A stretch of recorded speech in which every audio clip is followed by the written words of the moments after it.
Once you have pod products on your preferred service, you can choose Redbubble, Gearbubble, Zazzle, Printful. Strongly recommend Printful. Once you have your products and designs up, you have some mockups, you can create these products on Etsy. Now, the thing about it is that some pod services integrate with Etsy really well to the point that you can import their products pretty easily.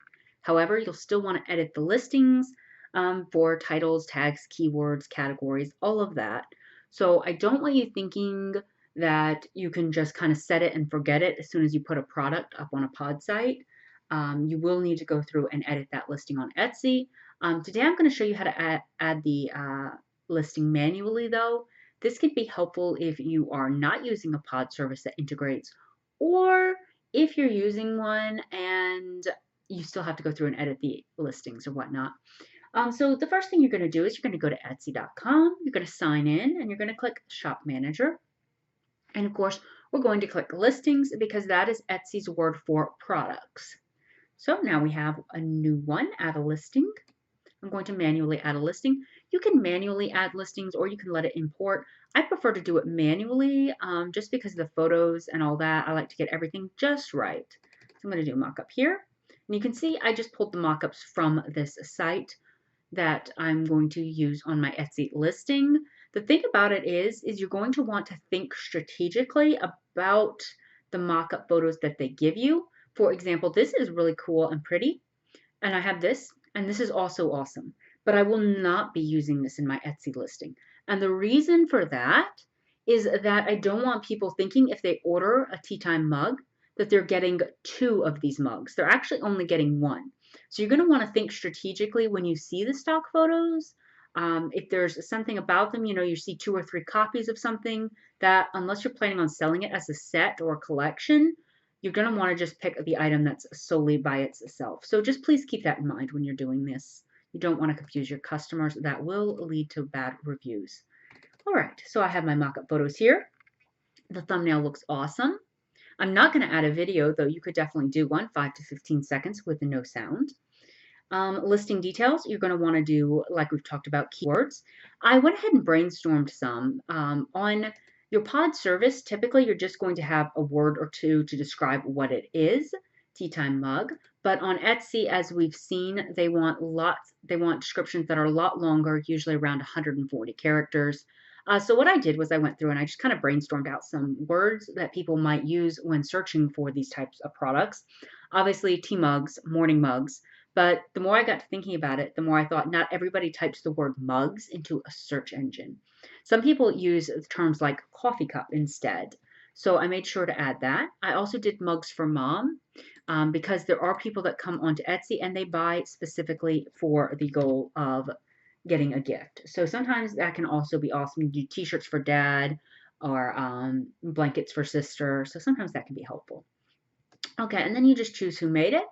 I always choose a member of my shop when we're talking about a pod item. What is it? It's a finished product. It's not a supplier tool. Okay, and then it's made to order. All right. Actually, let's see. Another company or person actually is what you need to do. Yes, you need to do another company or person because you're having it with production assistance, which is basically the pod service.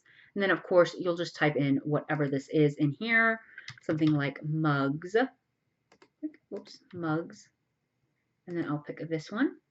Okay, so it's going to put it in home and living, kitchen and dining, drink and barware, drinkware, and mugs. So I'm really, really happy with that. Now, material. The pod service you use will tell you what material it is. Typically, this is under the features section. So here I have made from ceramic. Don't assume that you know automatically because a lot of times they will use different things. I'm going to use ceramic, obviously.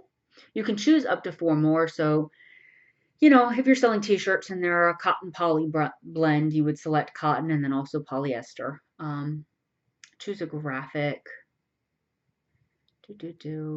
This type of graphic is a food and drink graphic. Capacity, that's how many ounces it can hold. Fluid ounces, and this is going to tell you over here.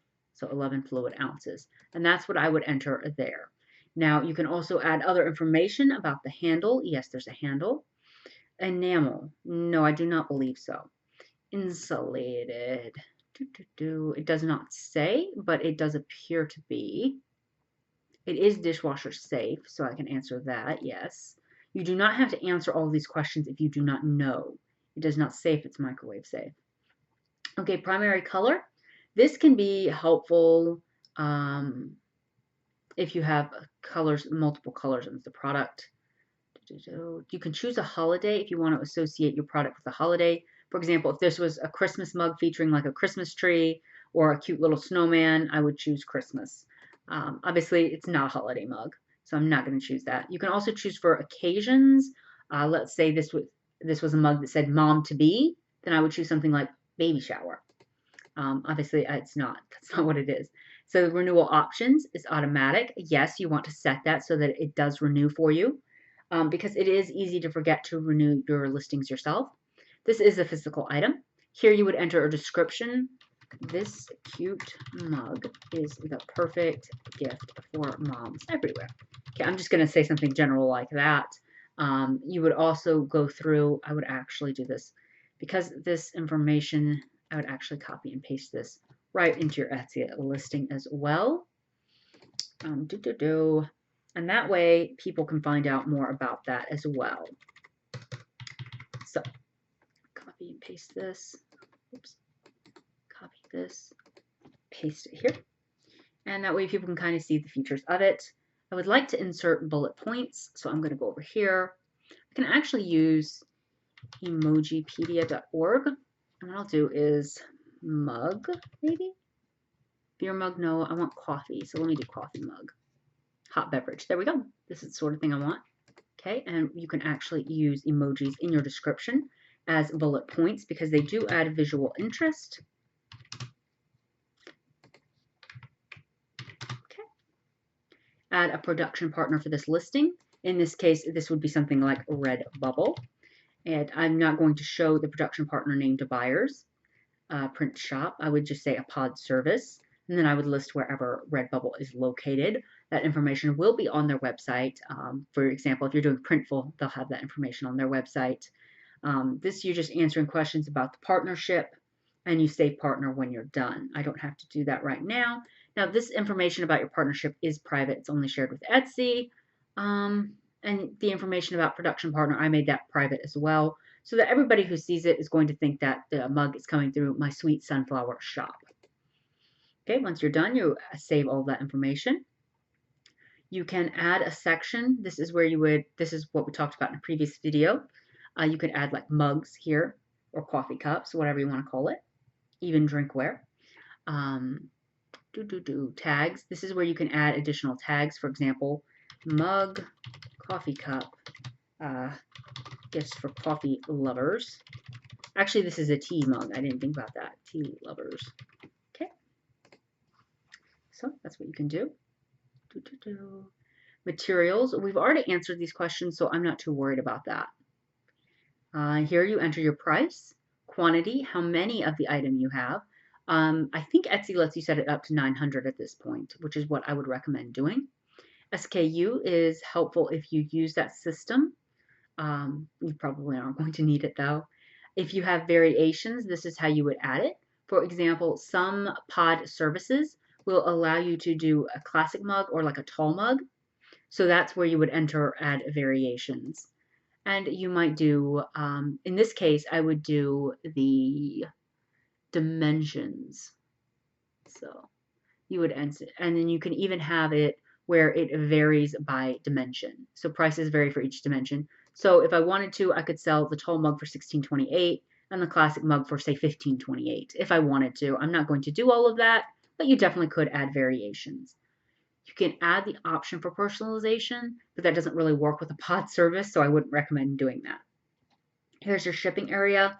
I strongly recommend that you let Etsy calculate it for you if you're new to this and still learning. You just enter some basic information like your zip code. Actually, it'd probably be the zip code of the company, as well as the processing time. Make sure you get this because the processing time when you have a pod item can be a bit longer. So if the pod company says they do 3 to 5 days, I would recommend hitting 1 to 2 weeks, just because it can be a little bit I mean, buyers are more likely to purchase items that ship quickly, but I'll be honest with you, if I see something I really, really want, I am willing to wait for it. So don't let that buyers are more likely to purchase items that ship quickly kind of scare you.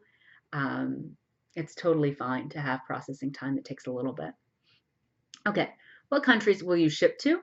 I have, because I'm in the US, it says United States and worldwide, and that's default. But you can edit this and you can choose certain countries. That might be useful in terms of your pod publishing. If you're in the US and your printer is based in the US and you're noticing that every time you ship to Australia, you're losing money on it, I mean, massive amounts of money, you could set it so that it does not ship to Australia. So, I mean, that's a possibility as well. You can also decide on your mailing classes. I recommend just like going with as much as possible international, obviously, but I would just do like Express or something. I don't know that priority mail is a good idea for some of this. But I mean, you have all sorts of options: free domestic shipping and free international shipping. Now, if you've already rolled the price of shipping into your product, which I strongly recommend you do, you just then click free domestic shipping and free international shipping. And the reason you do the free shipping is that Etsy will rank your shop higher if you select that. So that's why I recommend it, but just make sure that you put your shipping price back into the purchase price. That way you're not losing money on every Etsy order, because that will be frustrating. Handling fee. I do not recommend putting that in either. Set that to $0. Even though customers won't see a handling fee, Etsy does not want you adding handling fee, shipping and handling fees. They just don't. So they're likely to rank your shop lower if you add one. So don't do that. So if you want and you like all these settings and you're like, okay, I feel really good about this and you don't want to keep refilling this out, click save as a shipping profile. And then you could say like, this is really helpful. So let's say this is for a mug. So you save this as a shipping profile and you save it as titled like mug shipping. Then when you have a t-shirt to ship out, because the dimensions are going to be different and the shipping costs are going to be different, you'll save that as t-shirt shipping. And you just keep doing that with different groups of products. And that way you don't have to refill this information out every single time. Okay, this is where you would enter the item weight. And that was probably going to be over here somewhere. If not, if you can't find it on the shop, where you will be able to find it is in your actual dashboard within your pod service. So that'll list the item weight as well as the item size, what it ships in. You may have to ask the pod company if they do not have this information available on their website. But most places will quickly get you this information so that you can get your Etsy shop going. Of course, you can preview your calculated shipping prices once you've entered all of this information. And if you're happy with your with what you've entered, you just click publish. If you still have questions, like let's say you got all this way and you're like, I don't know what the item weight is, just save it as a draft. It's no big deal. Okay, it's not going to let you save it as a draft. So what I'm going to just do, what you could just do is just enter something like 11 by 11 by 11, and then go back and enter that information again later. So just enter the required fields temporarily and go back and edit it later. You can also hit preview. It won't let you preview until it does anything. So anyway, that's how you enter your information on your mugs, or rather how you enter your pod products onto Etsy.